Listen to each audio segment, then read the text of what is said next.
કે ભૂલવા મને કહો છો, સ્મરણો ભૂલાય ક્યાંથી? કોઈ પ્રેમી જનોને પૂછો, પ્રેમી ભૂલાય ક્યાંથી? જેમાં શુદ્ધ પ્રેમ છે, જેના ખોળિયા જુદા અને જીવ એક છે, એની આ બધી વાતો છે. હજી તમે ગામડા ગામમાં જાઓ તો આવા દોનો દંપતી મળે છે. પતિને પરમેશ્વર માની અને જીવનારી ભારતની આર્ય નારી આજ પણ છે. પુરુષ પોતાની પત્નીને ઘરની લક્ષ્મી સમજી અને જીવતો હોય એ આજ પણ છે. એટલે આપણે એને યાદ કરવા પડે છે, એની વાતો કરવી પડે છે, એના ગીતો ગાવા પડે છે. એક સાહેલી બીજી સાહેલીને એમ કહે છે, બેન, ખડો ને દીઠો પારધી, લગ્યો ને દીઠો બાણ, હું તને પૂછું હે સખી, કિસ્મત છાંડ્યો પ્રાણ. આ હરણ પડ્યા છે બે, કોઈ પારાતી છે નહીં, કોઈ બાણ લાગ્યું નથી, કોઈ ઘા નથી, કોઈ જખમ નથી, તો આને પ્રાણ કેમ છોડ્યા છે? બીજી બેનપણી બહુ સરસ જવાબ આપે છે કે બેન, નીર થોડો અને નેહ ઘણો, લગ્યો પ્રેમ કો બાણ, તું પી કરતા એનો નિકસી ગયો છે પ્રાણ. આ બે હરણ છે, જળ થોડું છે, એને પ્રીત એવી છે કે તું પી, ઓલું કે તું પી કરતા એનો નિકસી ગયો છે પ્રાણ. જે પ્રેમની પાછળ સમર્પણ કરે, જે છોડે, જે ત્યાગ કરે, એના આજ પણ ગીતો ગામડે ગામડે ગવાય છે. અને દાંપત્ય જીવનના ગીતો આપણે ત્યાં છે પણ બહુ ઓછા છે. ગીતો પ્રેમના ઘણા, રાધા કૃષ્ણના ગીતો તમને ઘણા મળે, કારણ કે કૃષ્ણ છે એ પૂર્ણ પુરુષોત્તમ છે. રામના ગીત બહુ ઓછા છે, કારણ કે મર્યાદા પુરુષોત્તમ છે. પણ છતાં ગામડામાં મળે ખરા દાંપત્ય જીવનમાં થોડા ઘણા ગીત. દાખલા તરીકે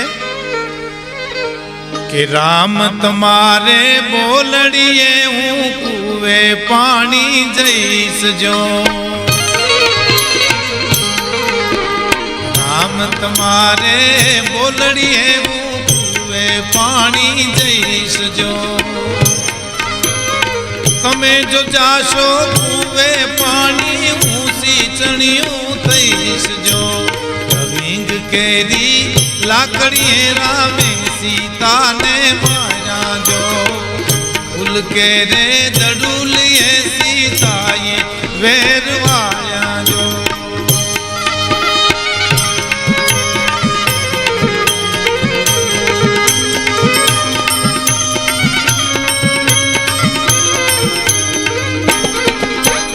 રામ તમારે બોલડીએ ઉપર ઘર દળવા જઈશ જો, રામ તમારે બોલડીએ ઉપર ઘર દળવા જઈશ જો, તમે જો જાશો પર ઘર દળવા હું ઘંટુડો થઈશ જો, મીર કેરી લાકડીએ રામે સીતાને માર્યા જો, ફૂલ કેરે દડુલીએ સીતાએ વેરવાયા જો, લવિંગ કેરી લાકડીએ રામે સીતાને માર્યા જો, અને ફૂલ કેરે દડુલીએ સીતાએ વેર વાળ્યા છો. આવા દાંપત્ય જીવનના ગીતો હજી ગામડામાં તમને જોવા મળે છે, કારણ કે પ્રેમ છે. પણ આજ આપણે વર્તમાન કાળની વાત કરી તો એક જણો રોડ ઉપર પીડ્યો તો, ગોઠણ છોલાઈ ગયા, કોણિયું છોલાઈ ગઈ, નાક છોલાઈ ગયું. એમાં બે ત્રણ જણા નીકળ્યા, બિચારાને ઘર ભેગો કરો ત્યાં પીડ્યો કે હજી ભંગવી નાખો, ઘેરેથી તો હોયો આવું છે, આ ઘેરે આ દિશાથી હજી તોડી નાખવો હોય તો લઈ જાઓ ન્યા. એક ભાઈ એટલું પૂછ્યું કે તમારો બારીનો કાચ કેમ તૂટી ગયો? કોઈ પવનની ભટકાણી, કોઈ પાણો માર્યો, કોઈ દડો લાગ્યો? તો કે ના મેં વેરણાનો ઘા ચૂકવી નાખ્યો. તો અહીં ખબર પડી કે આ રહોડામાંથી રમરમાટી બોલતા આવ્યા લાગે વેરણા. હવે ન્યા આવા ગીત ક્યાં ગાવા જવા? ઘણા એક ભાઈ ઘીરે આવ્યા તેની એને એને એમ થયું કે મારા ઘરમાં જમાવી દઉં. એને ખબર નહીં કે હવે આવી મહેમાનની વચ્ચે આવી કમજ ન હુજાડે કોઈ દી. ઘેરે મહેમાન હારે હોય ને આપણા ઘરમાં જમાવાના પ્રયત્ન ન કરવા. પડકારો કર્યો ડેલીએથી. ફળિયામાં લાઈટ કોણે કરી? તો રહોડામાં તેની પત્ની હામો પડકારો કર્યો કે મેં કરવી તો કે કરવી જ જોઈએ, લાઈટ વિના ન હાલે. હા, આઈસ્ક્રીમ જેવો થઈ ગયો. હવે જાને જમાવા હેલો હતી ત્યાં હારા હારાને જામી નથી, તારી ક્યાંથી જામે? પણ જેના ખોલિયા જુદા અને જીવ એક હોય એ પ્રેમની વાત છે. પૂર્ણ પવિત્ર પ્રેમ, એનો આપણે આ પ્રસંગ જે કહી રહ્યા છીએ, જેમાં સમર્પણ છે, જેના પ્રતીકો છે, પ્રતીકોના આજે પાળિયા છે, પ્રતીકો રૂપે આજે ગીતો પણ જગતના ચોકમાં જીવતા છે. એવો એક પ્રસંગ, ગામડું ગામ, નાનકડું પંખીના માળા જેવું. ગામડા આપણા બહુ સારા હતા ને હજી સારા છે એવો દાવો નથી, પણ રાજકારણીઓ થોડા બગાડ્યા છે. અમને અનુભવ હોય, અમે ગામડામાં પ્રોગ્રામ દેવા જઈએ એટલે આપણે એમ કહીએ ભૂરાભાઈ કેમ નથી? તો મારે એનો બગડી ગઈ. આપણે કહેવાય હું બગડી ગઈ? મારા સામું એને ચૂંટણીનું ફોર્મ ભર્યું. આ હા હા, બસ બગડી ગઈ એમાં. કાલ તો ગલે ગાંઠ્યું હતી. આવા ગામડાની પરિસ્થિતિ આજ થઈ છે. અમારે એક વડીલ બહુ સરસ દાખલો આપતા કે કૂતરી વ્યાણી હોય પછી એના ગલુડિયા નિર્દોષ એની વાહ વાહ રખડતા હોય, ભોલા હોય, પણ તોફાની છોકરા બે ગલુડિયાને હાથમાં પકડીને હામાં મોઢા ગહવીને બધવે, પછી તો હામાં કર્યા ન થાય. એમ રાજકારણીઓ ગામડાને બધવા બહુ હામાં કર્યા ન થાય. પણ આપણે જે વાત કરવી છે આદર્શ ગામ આજ પણ છે, નથી એવો દાવો નથી, પણ રૂડું રૂપાળું નમણું ગામ. એક ગામમાં એક માણસને દુઃખ પડે તો આખા ગામને દુઃખ પડે એવું માને. એક સુખે આખું ગામ સુખી.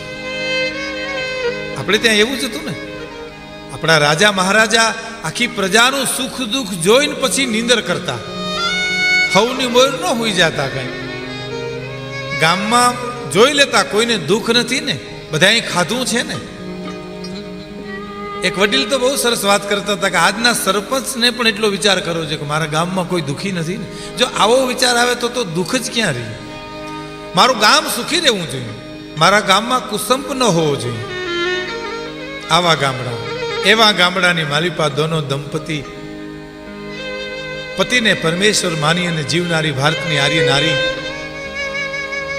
એ વખતે આપણે ત્યાં લોકગીતો ગવાતા અને લોકગીતમાં સુખ દુઃખની વાતો થતી. બોલો, એવી એક બેન ગામના ચોકમાં રાસ લેવા આવી છે. રાસ લે છે, રાહડા લે છે. કેવા રાહડા કે આવી રૂડી અજવાળી રાત આજે તે રમવાની કલ્યા રે માણા આવી રૂડી અજવાળી રાત રાતે તે રમવાની કલ્યા રે માણા.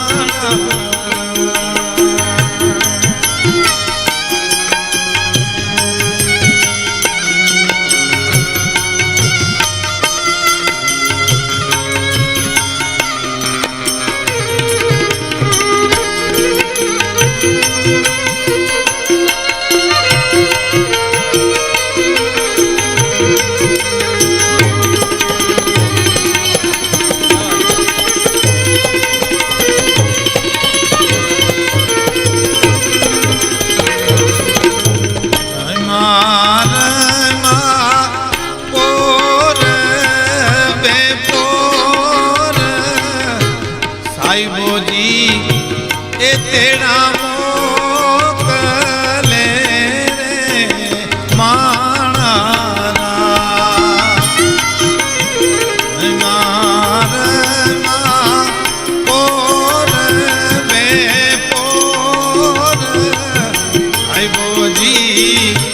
એ તેડા મોકલે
જાવું ચાકરી રે મારા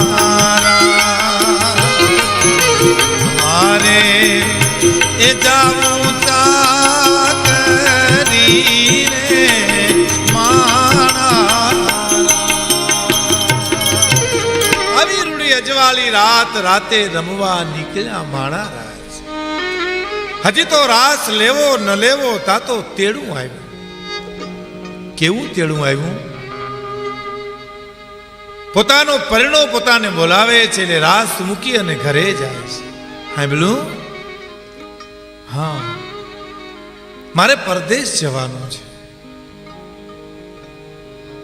પરણી અને થોડા વર્ષો હજી વાણા વાયા છે ને પરદેશ જવું છે એમ પીવું કહે છે આહા પરદેશ એટલે અહીંથી લંડન અમેરિકા નહીં પણ આ ગીતો મેઘાણીએ સંપાદન કર્યા છે એના પાયામાં રાજકોટથી જુનાગઢ જેથી પરદેશ લાગતું હતું જામનગરથી ભાવનગર જેથી પરદેશ લાગતું હતું એ વખતની આ વાત છે મારે પરદેશ જવાનું છે મારે ચાકરીએ જવાનું છે બહુ સાચી વાત છે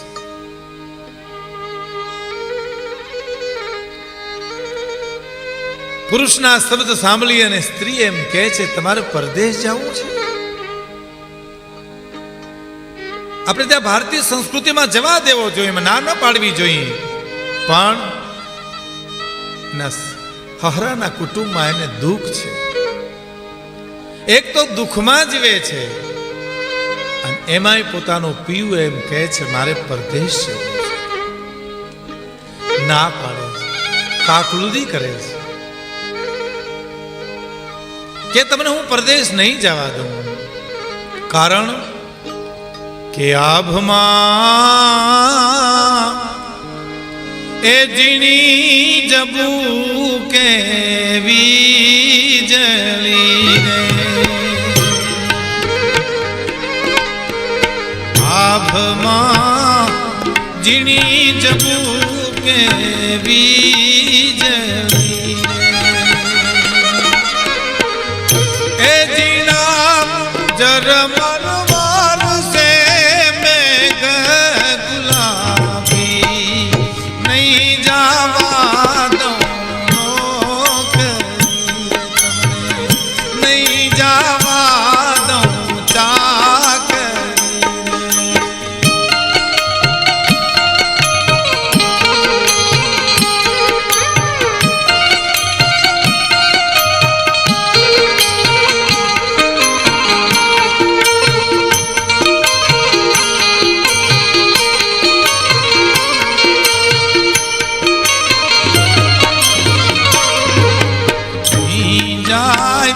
હાથીને બી જાય ઘોડલા જાય હાથીને બી જાય ઘોડલા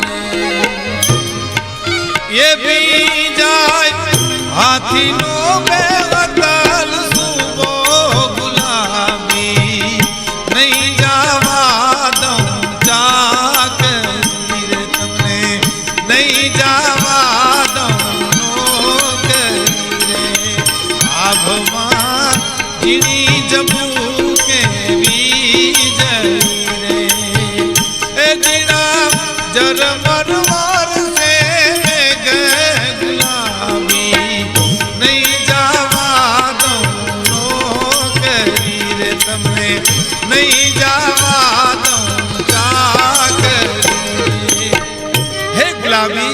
હે પરિણા હું તને પરદેશ નહીં જવા દઉં. ઘણા વર્ષોનું આ ગામના ચોકમાં ગવાતું લોકગીત મને તમને ઘણી પ્રેરણા કરે છે મિત્રો. સ્ત્રી શું કામ જવાની ના પાડે છે? હવે સાંભળજો, બહુ મોટી વાત. હવે પોતાની સ્ત્રી પોતાના પુરુષને કહે છે, પુરુષ કે આવડા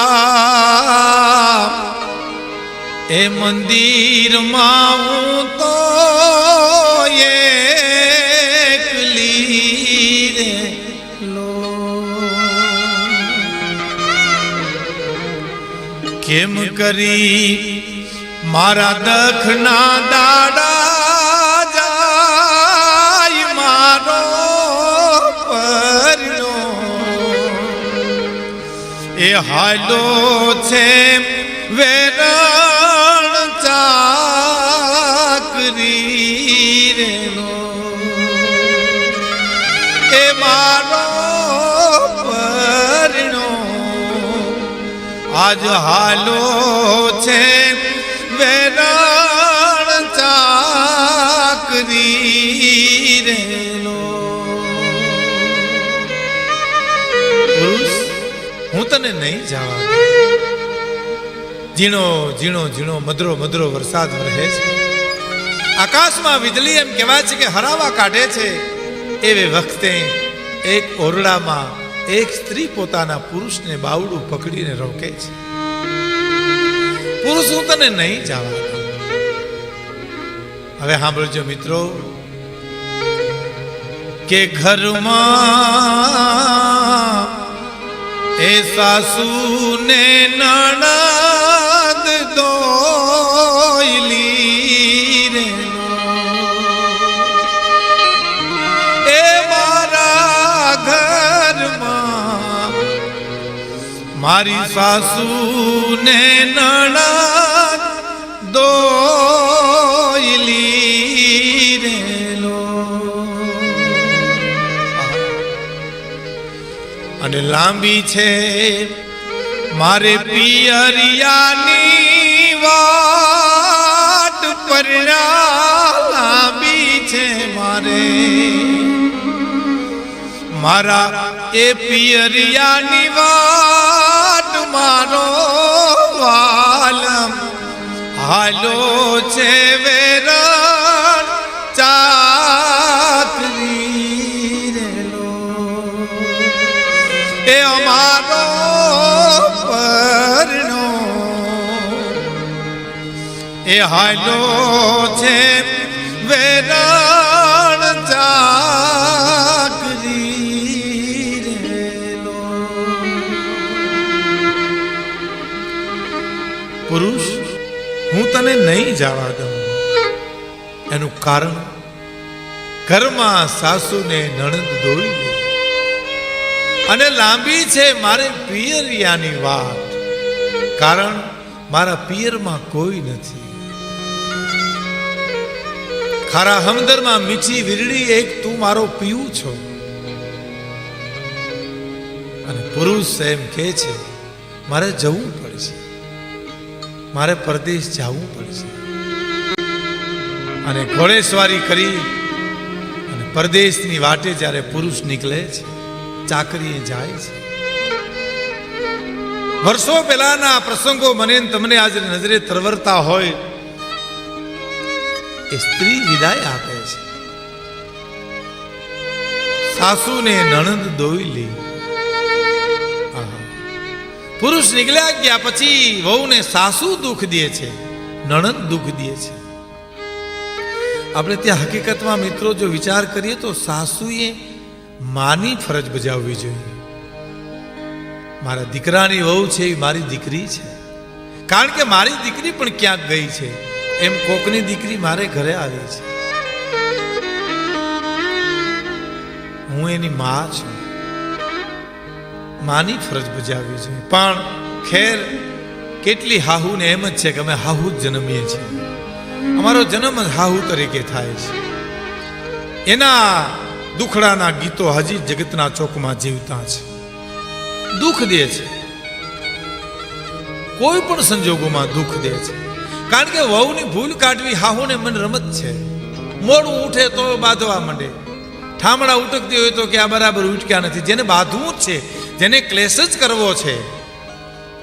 પીયુ પરદેશ છે, સાસુનું દુઃખ છે, નણંદના મેળા સહન કરતી પાણી ભરવા જાય છે ને તારે હેલને ઉજલે છે, ઉજલી કરે છે, ઉટકે છે.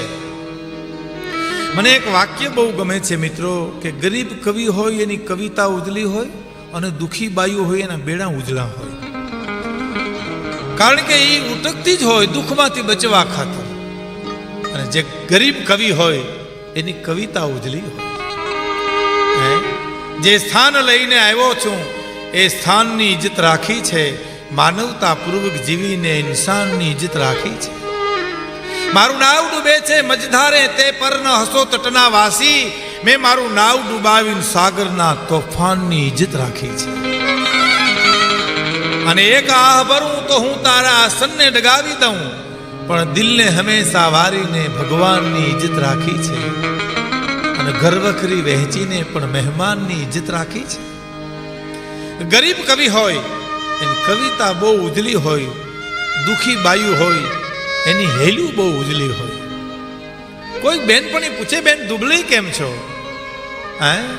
તારે કહે છે કે સાહેલી રે સુણ સાહેલી મારી નણદલ મેળા બોલે હૈડા માતા જે રે સુણ સાહેલી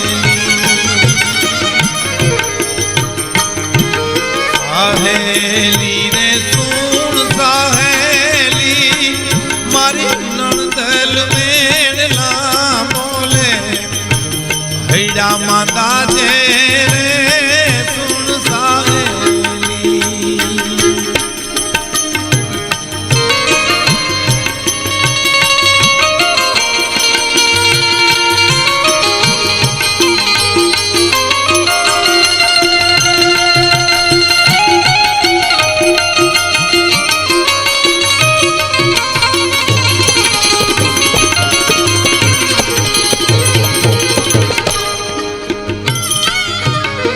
સાહેલી સુણ સાહેલી મારો સસરો જી સંતાપે, સાહેલી સુણ સાહેલી મારા સાસુજી દુખડા આપે હૈડા માતા દે રે સુણ સાહેલી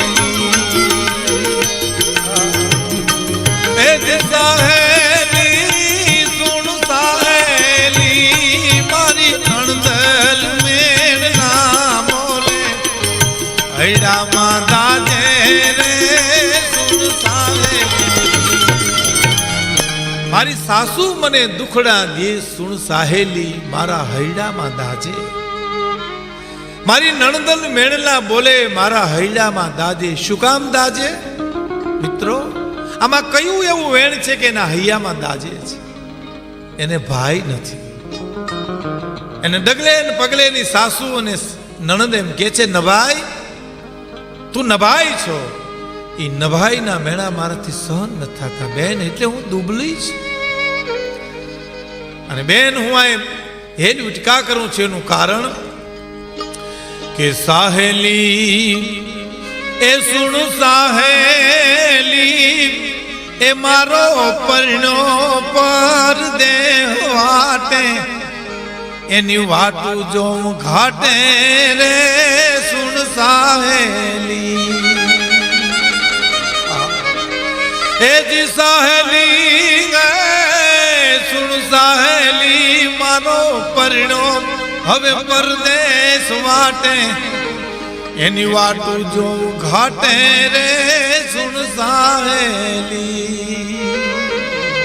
હે બેન, આવા દુઃખમાં હું જીવું છું. મારો પતિ પરદેશ છે, હું આ વાટે ને ઘાટે ની રાહ જોઉં છું. આહા, આંખમાંથી આંસુ મીના જવા. શ્રાવણ ને ભાદરવો જાય, માહુડા મીના જવા.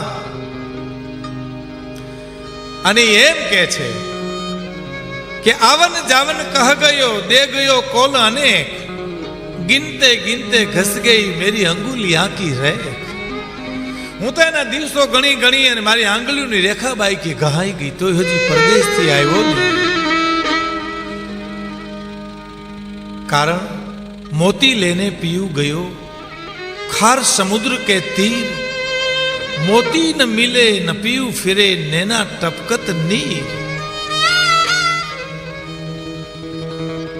મને નીંદર નથી આવતી, પણ એમાં એકવાર નીંદરનું જોલું આવ્યું, પોતાના પિયુનું સપનું આવ્યું. સપનામાં એમ કહેતી હતી ક્યાં હશે, પરદેશ કઈ પરિસ્થિતિમાં હશે. એટલે સપનું આવ્યું તરત જ બાઈ બોલી કે ટાંકા લઈને કોક ધૂણી લ્યો મારા પડદા પાપડના, એથી અખંડ અખિયામાં રહે મારા સપના સાજણના. પાઇપનું સીવી લ્યો હામ હામી આંખ ઉગડી જાવ તો સપનું વયું જાહે. આમાં વિરહમાં ઝૂરનારી સ્ત્રી પોતાના પિયુનું રટણ કરે છે. એવે વખતે પિયુ પરદેશથી આવે છે. કારણ કે અબ તો રજા મહારાજ દીજે ઘેરે કામિની કાગુડ આવતી. એ બાજુના એ વખતે રેલવે સ્ટેશન દૂર ત્યાં ઉતર્યો, પોતાની કમાણી જે કાંઈ હતી હારે લઈને પોતાના ગામડે હાલ્યો જાય છે. એમાં રસ્તામાં વટે માર્ગુ મળ્યા ને, એમાં પૂછ્યું કે ભાઈ મારે ઘરે બધાય મજામાં? તો કે હા બધાય મજામાં. તું ફલાણાભાઈનો દીકરો? કે હા. પરદેશ ગયો ઈ? તો હા. મોડું બહુ થઈ ગયું ભાઈ. કેમ? કે અમે ગામમાંથી નીકળ્યા તારે તારી સ્ત્રીના છેલ્લા ડહકા હતા. પીયું પીયું કરતી હતી, તારા નામનું રટણ કરતી. ભારતીય સંસ્કૃતિમાં સ્ત્રીઓને પોતાનો પતિ પરમેશ્વર છે. પતિનું સ્મરણ કરવું અને પરમેશ્વરનું સ્મરણ કરવું એ બે બરાબર છે. એટલે એમ થયું ઉતાવળા પગ માંડવું અને કદાચ મેળાવડો થઈ જાય. ગામથી થોડે દૂર રહ્યો તો કોઈ પૂછ્યું ભાઈ તું પરદેશથી આવી છો? તો હા. મારે ઘરે મજામાં? કે બધાય મજામાં, પણ તારે ને તારી સ્ત્રીને છેટું પડી ગયું. એને સ્મશાનમાં દાગુ લઈને ગયા, અમે ગામમાંથી નીકળ્યા એટલી વાર લાગી. અને પુરુષને એમ થયું કે પગ ઉપાડું, ચિતામાં ખડકી હોય ત્યાંથી હું જોઈ લઉં. પણ પરદેશથી આવેલો પુરુષ સ્મશાનમાં આવે તો અઢી હેટકા વિરહમાં બળી ગઈ હતી. અગ્નિ વિરહ અગ્નિ એને બાળી નાખી હતી. અગ્નિએ પછી બાળવા પડવું નહોતું. દાગુ ગામમાં આવી ગયા હતા. રાખની ઢગલી સ્મશાનમાં પડી હતી. એ રાખને સામે જોઈ અને આ પુરુષ એમ કહે છે કે કંથ મહાણે કલકલે કે આ મારે રાખ જ જોવી રહી. વર્ષો પછી પરદેશીઓ આવા રાખ જોવા અહીંયા આવ્યો. કંથ મહાણે કલકલે કે મારે રાખ જ જોવી રહી. તા તો ભરડીને ભેળી થઈ પછી વળગી ઓઠે વિચલા. શમશાનની રાખ ઉડી ઉડીને પોતાના પીયુના હોઠ ઉપર ચોટવા માંડી. આ પ્રેમ, આ પવિત્ર પ્રેમ, આ સ્નેહના બંધનો કહેવાય. રાખ પોતાના પતિના હોઠ ઉપર ચોટવા માંડી. એટલે પુરુષ તરત જ બોલ્યો કે હે રામ, હે દશરથના કુંવર, રામૈયા દશરથ તણા કિનકી નારીને માર, રાવણ સીતા લઈ ગયો દિવસો તું સંભાળ. હે રામ, હે રાઘવ, કોઈને અર્ધાંગનાને મારીશ માં. કારણ રાવણ સીતાનું હરણ કરીને લઈ ગયો ત્યારે તું જાડવાને પૂછતો હતો. સીતાને ભાળ્યા, સીતાને જોઈ. હે સીતે, હે સીતે, હે સીતે, રામૈયા દશરથ તણા કિનકી નારીને માર, રાવણ સીતા લઈ ગયો દિવસો તું સંભાળ. આટલું કહીને પુરુષ નીકળ્યો. તારે પંથ લાંબો પ્રીત ઘણી, મારી ગોરી ગામત્રે ગઈ. હવે તો મારી મનની મનમાં રહી એની વેળા નો રહી વિચલાક. પોતાના ખોળિયામાંથી પ્રાણ નીકળી જાય છે. પ્રેમનું સમર્પણ છે. પ્રેમમાં એક થવાની વાત છે. ભરમરાની રાખની વાત હતી એક થવાની, ઈ જ વાત અહીં સ્ત્રી અને પુરુષની એક થવાની વાત છે. એટલે આપણા કવિએ કીધું છે કે પ્રેમના પ્રાગુવડ હે ઠીંગાવા કંઈક પ્રીતાળું પોઢી ગયા. પણ પ્રેમના પ્રાગુવડ હે